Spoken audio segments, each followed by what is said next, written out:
My name is Scarlett Monroe, and 3 months ago, the man I loved humiliated me in front of 200 employees and fired me from a company I secretly owned. He stood there in his tailored navy suit, holding a termination letter like it was a trophy, and said, "Security will escort Miss Monroe out. We don't tolerate incompetence." The room was silent. Some people looked uncomfortable, some looked relieved, and some looked satisfied. What none of them knew, what he didn't know, was that 48 hours earlier I had signed the final documents transferring 62% of the company's shares into my name. He didn't fire me. He dismissed his majority shareholder, and I let him finish because timing is everything. Let me rewind. 2 years ago, I was just Scarlett. No power suit, no board seat, no controlling shares. I was the operations director at a rapidly growing tech logistics startup called Northbridge Systems. I joined when it was small, 30 employees, chaotic energy, big dreams, and one charismatic founder, Ethan Cole. Ethan was brilliant, sharp mind, quick speaker, magnetic presence. He could convince investors to double their checks just by smiling. And when he noticed me reorganizing a broken supply chain system in week 3 of my employment, he said, "You think like a CEO." I should have recognized the irony sooner. Ethan and I started dating quietly. Late nights at the office turned into dinners. Dinners turned into weekends. Weekends turned into shared toothbrushes. He admired my discipline. I admired his ambition. But slowly, something shifted. In meetings, he began presenting my ideas as team initiatives. In investor calls, he referred to strategic breakthroughs as executive decisions. I didn't correct him because behind closed doors, he'd kiss my forehead and say, "You know, you're my secret weapon, right?" Secret weapon. Those words felt powerful at first until I realized I was powerful, but never publicly. Northbridge grew fast, from 30 employees to 200 in under 18 months. We moved into a sleek glass office downtown. Investors multiplied, media attention increased, and Ethan changed. He became obsessed with image, public panels, interviews, magazine features. Every article called him the visionary founder. My name rarely appeared. At a company party celebrating our Series B funding, one of the new investors asked me, "And what do you do here?" Before I could answer, Ethan laughed. "She keeps us organized." Keeps us organized. I had redesigned our entire operational framework. I built the vendor partnerships. I negotiated international contracts. But sure, I kept things organized. That night, something inside me didn't break. It took notes. 3 months later, I walked into a board meeting I wasn't invited to. That alone was strange. As operations director, I attended every high level strategy session, but this one closed. So I waited outside, and that's when I heard my name. Investor number one. Is Scarlett aligned with the expansion plan? Ethan's voice followed. "She's capable, but she lacks executive vision. I'm considering restructuring her role." Restructuring, that corporate word that means replace. My chest felt tight, but I stayed quiet because something didn't add up. Ethan didn't have the authority to remove me without board approval unless he was building a narrative.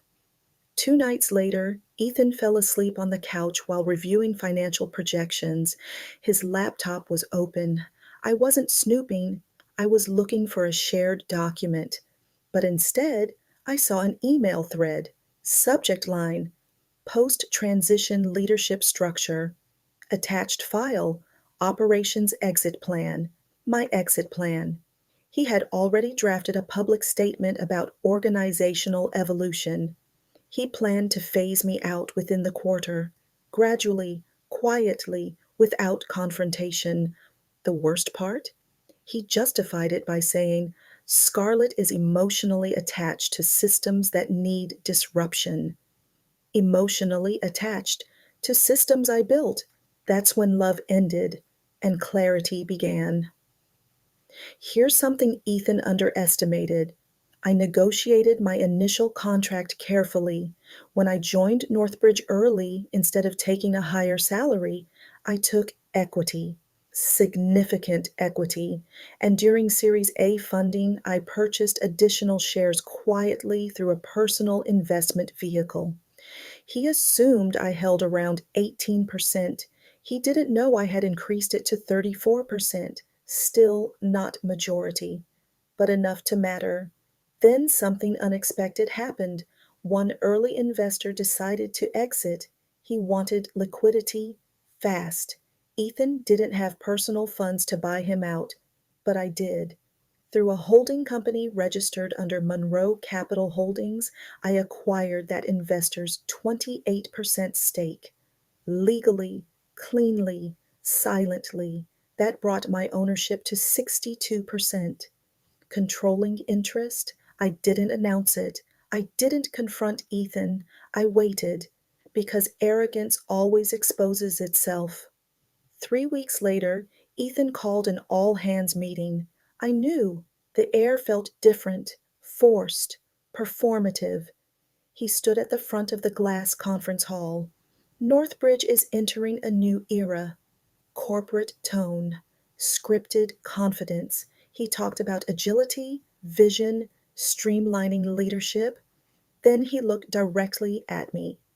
Unfortunately, some roles must evolve.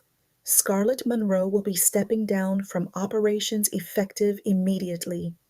Gasps, whispers. I stood slowly. He handed me an envelope. Security will escort Miss Monroe out. We don't tolerate incompetence. Incompetence. That word echoed louder than anything else. I could have spoken right then. I could have destroyed him in that moment. But humiliation tastes better when it simmers.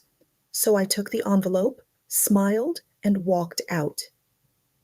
2 days later, I scheduled an emergency board meeting as majority shareholder.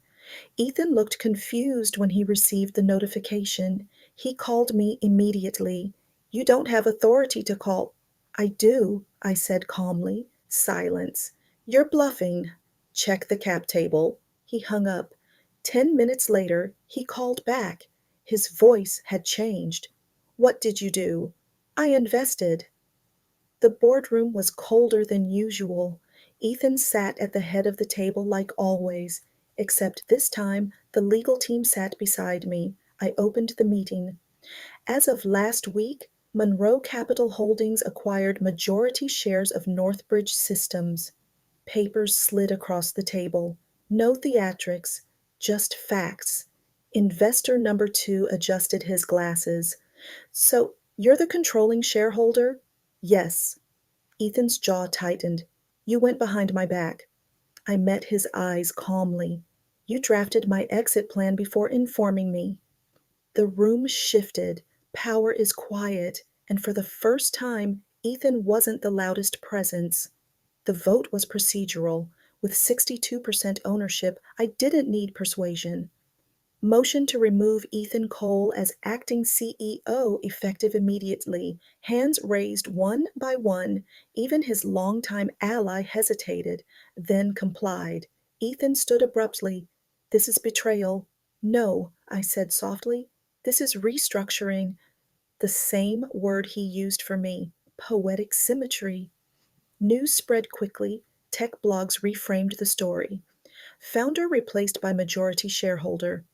Internal power shift at Northbridge. I declined interviews. I appointed an interim CEO with operational discipline. Stability returned within months. Revenue increased 18% in the next quarter.